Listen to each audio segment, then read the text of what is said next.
Hello दोस्तों, स्वागत है आपका मेरे YouTube चैनल परीक्षा प्लान में। तो कैसे हैं आप लोग? आई होप अच्छे होंगे। और जैसा कि आप लोगों को पता है कि साइंस के प्रीवियस ईयर के क्वेश्चन मैं सॉल्व करवा रही हूं।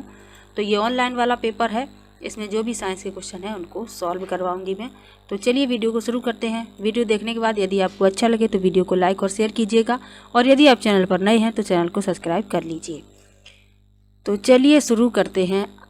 पहला प्रश्न है, एक खिलौना कार 6 सेंटीमीटर प्रति सेकंड की चाल से सीधी रेखा में गति कर रही है और 1 मिनट के पश्चात विरामावस्था में आ जाती है। इसने कितनी दूरी तय की है?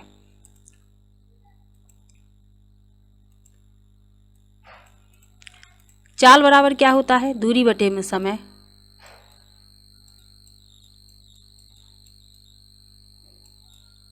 दूरी और बटे में समय। दूरी पूछी गई है तो दूरी बराबर क्या हो जाएगा? चाल गुणा समय। चाल कितनी है? 6 सेंटीमीटर प्रति सेकंड और समय दिया गया है 1 मिनट। ये सेंटीमीटर प्रति सेकंड में है तो समय भी सेकंड में ही लेना पड़ेगा। तो 1 मिनट में कितने सेकंड होते हैं? 60 सेकंड होते हैं। तो दूरी बराबर हो जाएगा चाल गुणे समय। चाल दी गई है 6 सेंटीमीटर प्रति सेकंड, समय है 60 सेकंड। दोनों का गुणा कर देंगे, 360 सेंटीमीटर दूरी आ जाएगी, यानी कि तीसरा विकल्प इसमें सही होगा। अगला प्रश्न देख।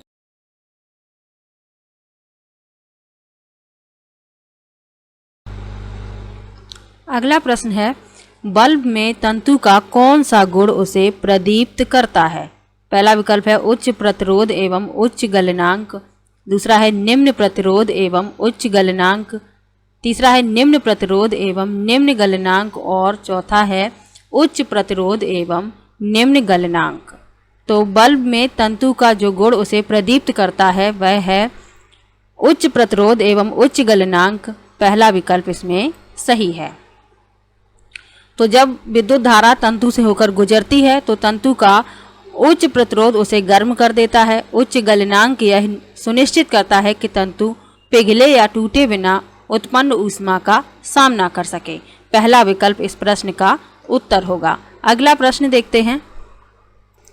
अगला प्रश्न है, अभिकथन दिया गया है, कारण दिया गया है। ऊंचाइयों पर जल का क्वथनांक निम्न हो जाता है। कारण है ऊंचाइयों पर वायुमंडलीय दाब का ह्रास होता है। अब बताना है कौन सा विकल्प इसमें सही है।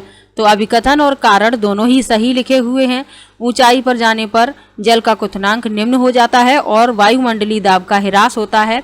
अभिकथन और कारण दोनों ही सही हैं। कारण अभिकथन की सही व्याख्या है। पहला विकल्प इस प्रश्न का उत्तर है। अगला प्रश्न देखते हैं। लिखा है, ध्वनि के संदर्भ में निम्नलिखित में से कौन से कथन सही हैं? ध्वनि सभी माध्यमों में संचरित होती है। कुछ कंपन करती विशिष्ट वस्तुओं से ध्वनि उत्पन्न होती है। कंपन का जितना उच्च आयाम होता है ध्वनि उतनी ही प्रबल होती है। कंपन की जितनी उच्च आवृत्ति होती है ध्वनि उतनी ही कर्णभेदी होती है। तो इसमें ए सही है, सी सही है, डी सही है, बी गलत है। इसमें लिखा है कुछ कंपन करती विशिष्ट वस्तुओं से ध्वनि उत्पन्न होती है। तो सभी से ध्वनि उत्पन्न होती है, सभी वस्तुओं से कंपन करने से ध्वनि उत्पन्न होती है। बी गलत है, ए सी डी सही है। तीसरा विकल्प इसमें सही है।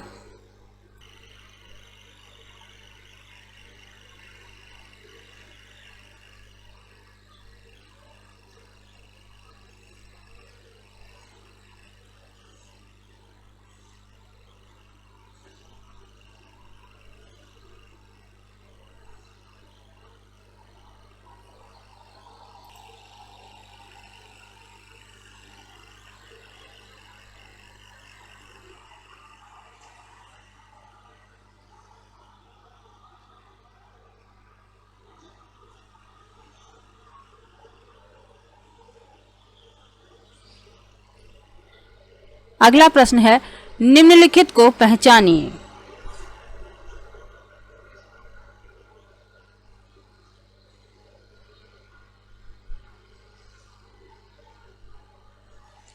प्रत्येक वस्तु अन्य प्रत्येक वस्तु पर यह बल लगाती है किसी सतह के इकाई क्षेत्रफल पर कार्य करता बल अस्पर्शी बल। तो अब पहचानना है कि इसमें से कौन सा विकल्प सही है। तो ए में लिखा है प्रत्येक वस्तु अन्य प्रत्येक वस्तु पर यह बल लगाती है, तो ये बल कौन सा होगा? गुरुत्वाकर्षण। तो ए तो हो गया गुरुत्वाकर्षण बल। दूसरे में लिखा है किसी सतह के इकाई क्षेत्रफल पर कार्य करता बल, तो ये क्या होगा? दाब। अस्पर्शी बल का उदाहरण कौन सा है? चुंबकीय बल। तो दूसरा विकल्प इसमें सही है, ए गुरुत्वाकर्षण, बी दाब, सी चुंबकीय बल। अगला प्रश्न है पहचानिए कि कौन एक भोज्य परिरक्षक नहीं है। पहला विकल्प है सोडियम कार्बोनेट, दूसरा है सोडियम बेंजोएट, तीसरा है सोडियम मेटाबाइसल्फाइड और चौथा है सोडियम क्लोराइड। तो एक भोज्य परिरक्षक नहीं है पूछा गया है, सोडियम कार्बोनेट भोज्य परिरक्षक नहीं है, पहला विकल्प इसका उत्तर है। यह एक ऐसा यौगिक है जिसका उपयोग आमतौर पर शोधन उत्पादों और जल मृदुकारक के रूप में किया जाता है। ये भोज्य परिरक्षक नहीं है, बाकी तीनों ये भोज्य परिरक्षक हैं। अगला प्रश्न है एक तत्व दो भिन्न ऑक्साइड ए और बी बनाता है, दोनों कमरे के तापमान पर रंगहीन गंधहीन गैस हैं।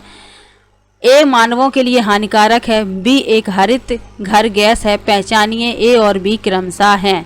पहला विकल्प है नाइट्रस ऑक्साइड एवं नाइट्रोजन मोनोऑक्साइड, दूसरा है सल्फर डाइऑक्साइड एवं सल्फर ट्राइऑक्साइड, तीसरा है हाइड्रोजन ऑक्साइड और हाइड्रोजन पराऑक्साइड और चौथा है कार्बन मोनोऑक्साइड एवं कार्बन डाइऑक्साइड।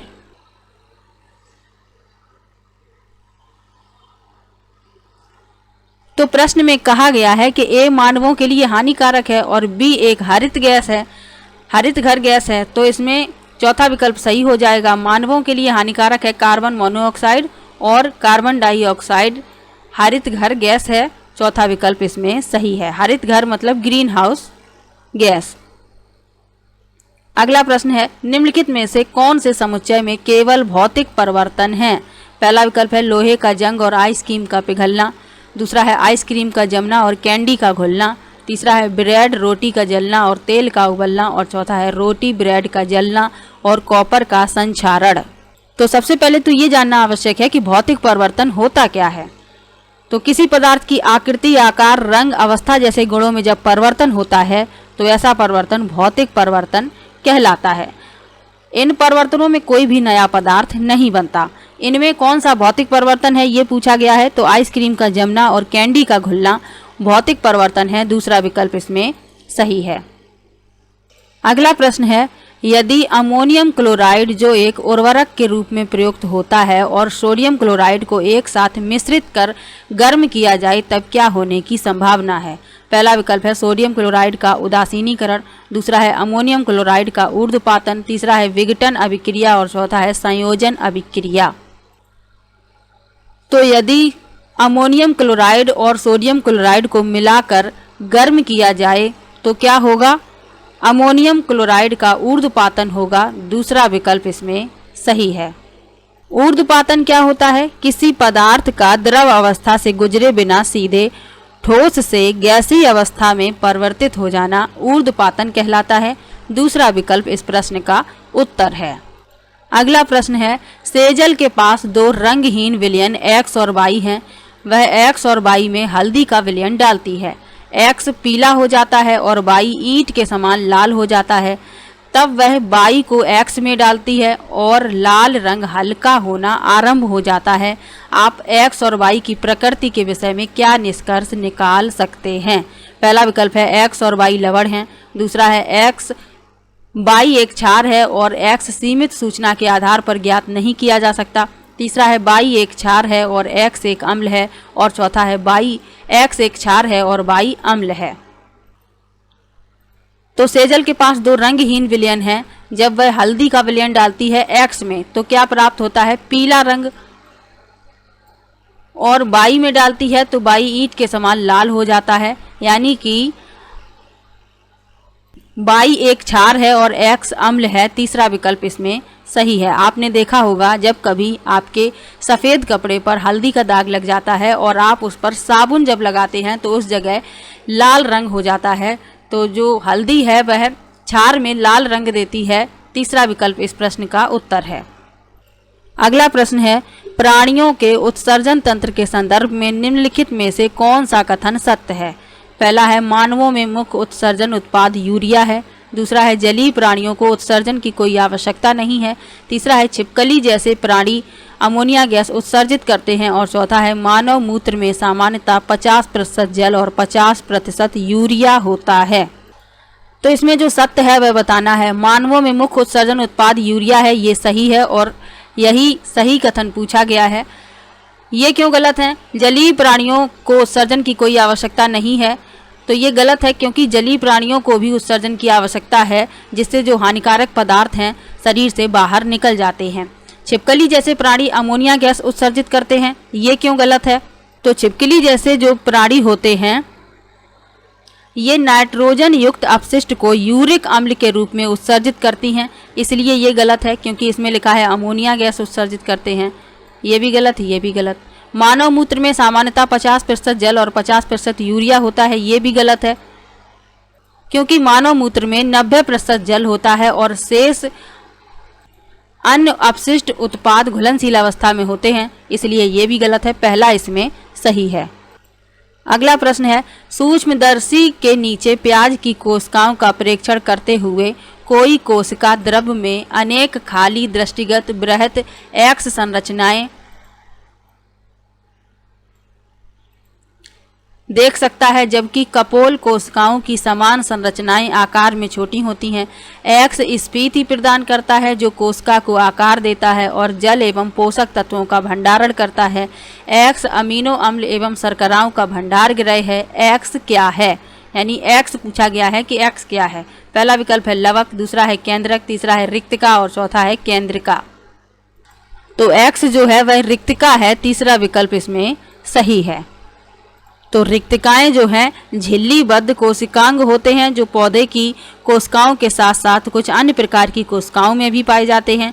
वे कोशिका स्फीति को बनाए रखने, जल के भंडारण और अमीनो अम्ल, शर्करा, आयन, अपशिष्ट उत्पादों जैसे विभिन्न पदार्थों को संग्रहित करने में महत्वपूर्ण भूमिका निभाते हैं। तो रिक्तिका के बारे में ये बातें भी आपको याद रखनी हैं। अगला प्रश्न है, अभिकथन दिया गया है, पेंगुइनों में त्वचा पतली और कम वसा होती है। पेंगुइन एक दूसरे को गर्म रखने के लिए एक दूसरे से सटकर खड़े होते हैं। तो इसमें अभिकथन गलत है। क्यों गलत है? इसमें लिखा है पेंगुइनों में त्वचा पतली और कम वसा होती है। तो त्वचा तो पतली होती है लेकिन वसा अधिक मात्रा में होती है, इसीलिए ये गलत है। कारण सही है कि पेंगुइन एक दूसरे को गर्म रखने के लिए एक दूसरे से सटकर खड़े होते हैं। अभिकथन असत्य किंतु कारण सही। चौथा विकल्प इस प्रश्न का उत्तर है। अगला प्रश्न है, निम्नलिखित में से कौन सही सुमेलित समुच्चय दर्शा रहा है? यानी मिलान करना है, उसके बाद विकल्प बताना है कौन सा विकल्प सही है। तो चलिए मिलाते हैं। विषाणु, इसे मिलाएंगे प्रजनन के लिए परपोषी जीव आवश्यक। दूसरे से जीवाणु औषधियों के निर्माण में प्रयुक्त, इसे पहले से मिला देंगे। प्रोटोजोआ, इसे मिला देंगे अमीबा से। और कवक बहुकोशिकी, इसे मिला देंगे तीसरे से। तो इस क्रम में ए का दूसरा, बी का पहला, सी का चौथा और डी का तीसरा, यानी पहला विकल्प इस प्रश्न का उत्तर है। तो इन सब के बारे में थोड़ा थोड़ा और जान लीजिए। विषाणु को स्वयं जीवित जीव नहीं माना जाता है, ये परजीवी कण होते हैं जिन्हें प्रजनन के लिए परपोषी जीव की आवश्यकता होती है। जीवाणु क्या है? जीवाणु चिकित्सा में एक अहम भूमिका निभा सकते हैं। औषधियों के निर्माण में इनका सीधे उपयोग नहीं किया जाता है, हालांकि जीवाणु का उपयोग विभिन्न जैव प्रौद्योगिकी प्रक्रियाओं में किया जा सकता है। प्रोटोजोआ क्या है? एकल कोशिका वाले यूकैरियोटिक जीवों का एक विविध समूह है। और कवक क्या है? कवक यूकैरियोटिक जीव हैं जो बहुकोशिकीय या एक कोशिकीय हो सकते हैं। तो ये सब भी आपको याद रखना है। अगला प्रश्न देखते हैं। अगला प्रश्न है, पौधे उगाने के लिए दुमटी मृदा को उत्तम ऊपरी सतही मृदा माने जाने के लिए कारण की पहचान कीजिए। पहला है, इसमें लगभग समान मात्रा में छोटे एवं बड़े कण होते हैं। दूसरा है, इसकी जल धारण क्षमता उत्तम है। तीसरा है, इसमें खाद ह्यूमस है। और चौथा है, यह भारी है और इसमें वायु थोड़ी है। तो इसमें पहला सही है, इसमें लगभग समान मात्रा में छोटे एवं बड़े कण होते हैं। इसकी जल धारण क्षमता उत्तम है। इसमें खाद ह्यूमस है, ये भी सही है। ए बी सी यानी कि पहला विकल्प इसमें सही है। चौथा क्यों गलत है? क्योंकि इसमें लिखा है यह भारी है और इसमें वायु थोड़ी है, तो यह भारी नहीं होती, यह मध्यम होती है, इसीलिए चौथा इसमें गलत लिखा हुआ है। और इसमें वायु भी उत्तम मात्रा में होती है, इसमें लिखा है कि इसमें वायु थोड़ी है, तो इसीलिए ये गलत है। अब चलते हैं दूसरे प्रश्न पर। एक लिंगी पुष्प का पौधा पहचानिए। पहला विकल्प है गुलाब, दूसरा है पपीता, तीसरा है सरसों और चौथा है पिटूनिया। एक लिंगी पुष्प का पौधा बताना है कौन सा है, तो एक लिंगी पुष्प का पौधा है पपीता, दूसरा विकल्प इसमें सही है। एक लिंगी पुष्प क्या होते हैं? जिन पुष्प में केवल नर या मादा प्रजनन अंग होते हैं उन्हें एक लिंगी पुष्प कहते हैं। यानी या तो उनमें केवल नर जनन अंग होंगे या केवल मादा जनन अंग। इनके और उदाहरण कौन कौन से हैं? पपीता, सफेद सहसूद, मक्का, तरबूज, ये सभी क्या हैं? एक लिंगी पुष्प। तो ये ऑनलाइन वाला पेपर था, इसमें साइंस के जो भी प्रश्न थे उनको सॉल्व करवा दिया है। मिलते हैं नेक्स्ट वीडियो में, और यदि आपको किसी भी प्रश्न में डाउट हो तो कमेंट बॉक्स में ज़रूर लिखिएगा।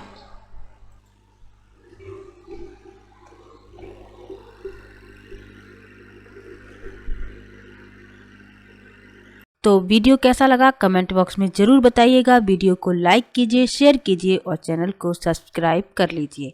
मिलते हैं नेक्स्ट वीडियो में, तब तक के लिए बाय बाय।